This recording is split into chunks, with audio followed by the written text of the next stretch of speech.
The region called East Asia includes China, Mongolia, North Korea, South Korea, and Japan. East Asia is the location of the continent's longest river, the Yangtze, which flows 3,900 miles eastward through southern China to the East China Sea.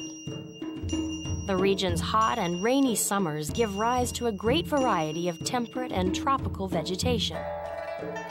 Here, most people live in relatively small lowland areas near rivers. Population is dense, often exceeding 1,500 persons per square mile. In China, 90% of the population is concentrated in the eastern third of the country. In Japan, most people live in the lowlands, where the large industrialized cities are located.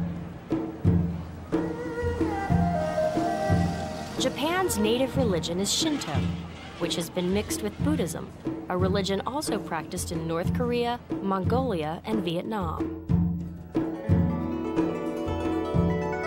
The religion centers on the worship of ancestors and natural spirits. Kyoto, a historic city west of Tokyo, is home to more than 1,800 Shinto temples and shrines. Gion Matsuri, one of the largest festivals in Japan, began here in 869 when a plague raged throughout the city. To try to stop the plague's destruction, a priest led a procession through Kyoto to appease the Shinto gods. The plague soon ended, and over time the event became a popular festival. During the month of July, musicians play centuries-old songs, and street fairs abound with games and parades. Some of the elaborate parade floats weigh more than 10 tons, and they're often decorated with intricate tapestries from the 15th century. The floats are pulled by festival goers dressed in yukata, lightweight summer kimonos. In Japan, as in the rest of East Asia, people enjoy celebrating the traditions of their history.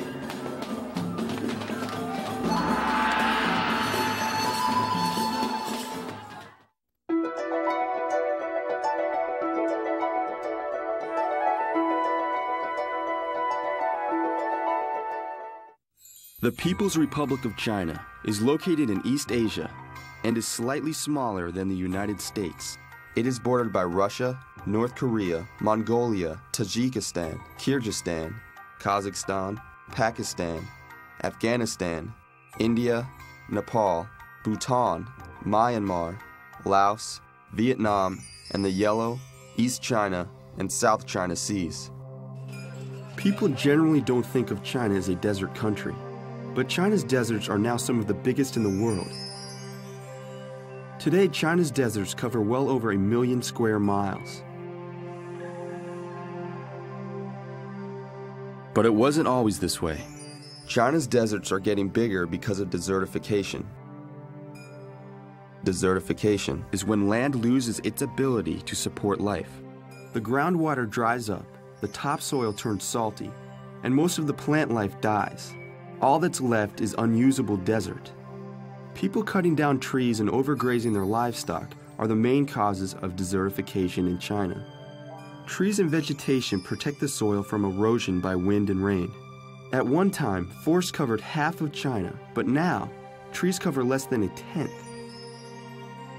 With fewer trees, more topsoil gets blown or washed away, creating more desert.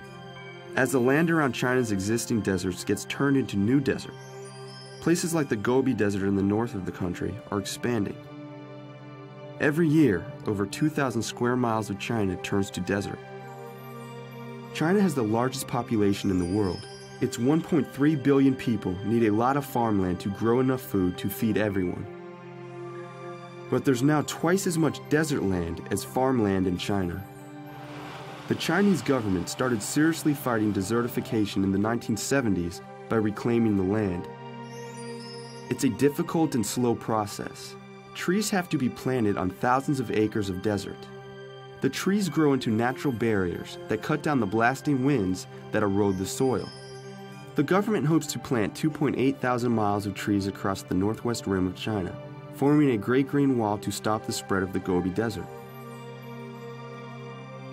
Some people from small villages and farms are also fighting back against the desert, replanting the areas around the villages, 1 acre at a time. The problem is immense, but today, the people of China are beginning to take charge.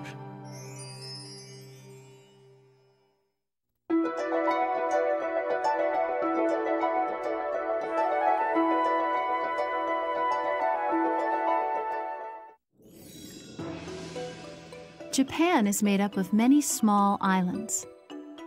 The country has 4 main islands: Hokkaido in the north, Honshu, Shikoku, and Kyushu in the south. All 4 islands separate the Pacific Ocean and the Sea of Japan. Korea is one of Japan's closest neighbors. From about 1200 to 1700, Japan was a feudal society. Feudalism is a system of government in which less powerful people promise loyalty to more powerful ones. Japan's emperor presided over a splendid court at Heian, but the real power lay in the hands of a supreme military commander called a shogun.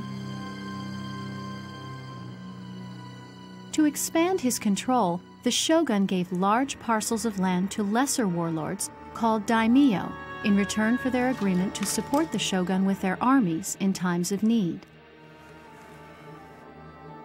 The armies were composed of great warriors called samurai. In return for their unswerving loyalty, the daimyo rewarded the samurai with gifts of land. With the aid of the samurai, the daimyo became more powerful than the shogun and were able to control Japan for more than 400 years. Samurai were known for their great skill with the sword. Their swords sliced swiftly and precisely, making the samurai a deadly opponent.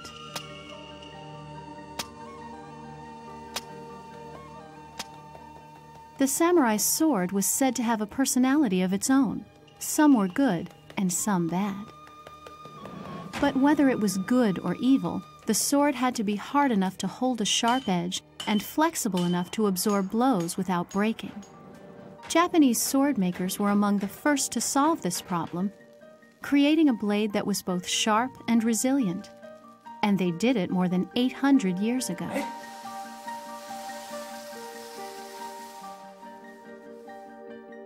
The samurai were known not only for the advanced technology of their swords, they were feared for their ability to use them.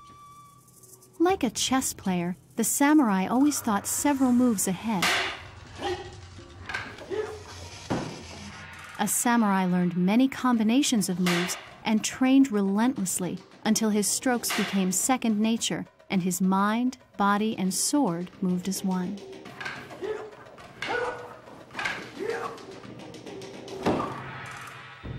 Razor-sharp, flexible swords weren't the samurai's only innovation. While Europeans made armor from metal, samurai used a flexible material woven from leather, iron, bamboo, and silk.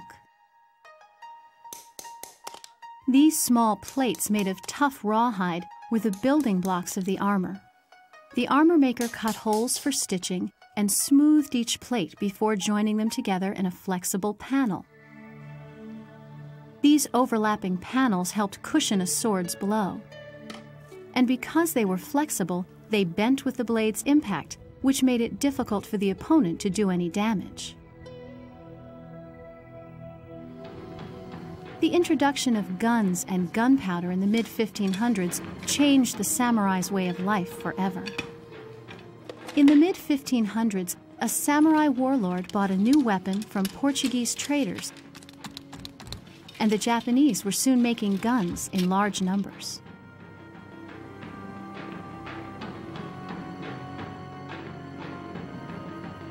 Warlords began fighting each other with armies of tens of thousands of warriors, including gunners.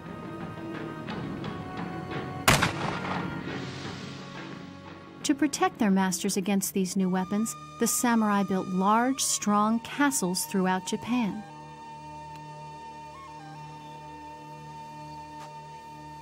In the early 1600s, the age of samurai warfare finally came to an end.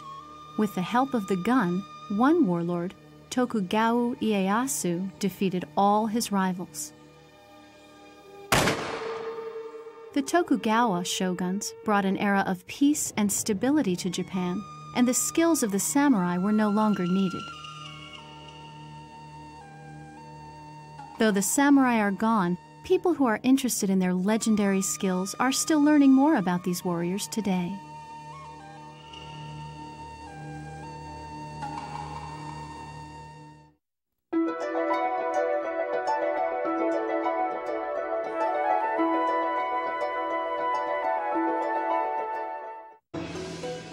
North and South Korea are East Asian countries that occupy the Korean Peninsula.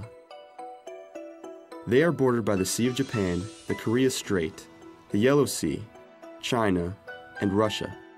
Together, they are about the size of Mississippi and Indiana combined. South Korean factories make computers, televisions, and cars for sale around the world. Carefully planned industrial growth and trading with other countries has helped make South Korea prosperous, but this country was not always as successful as it is today. North Korea and South Korea were separated into communist and non-communist countries after World War II.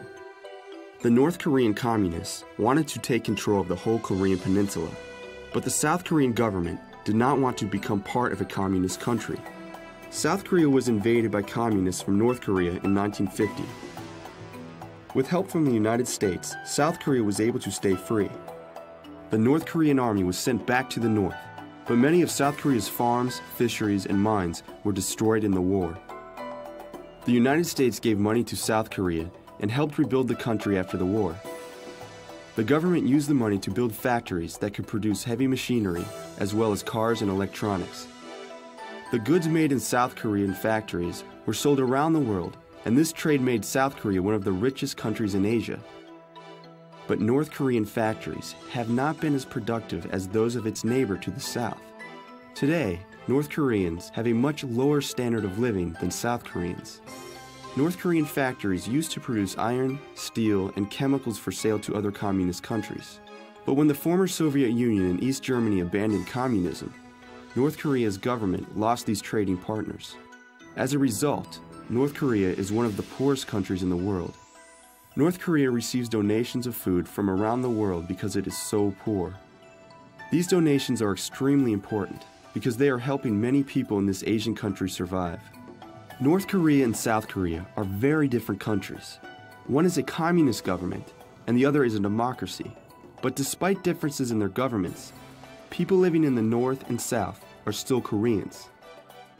There are people in both countries who hope that the differences between North Korea and South Korea are not great enough to keep the two countries apart forever.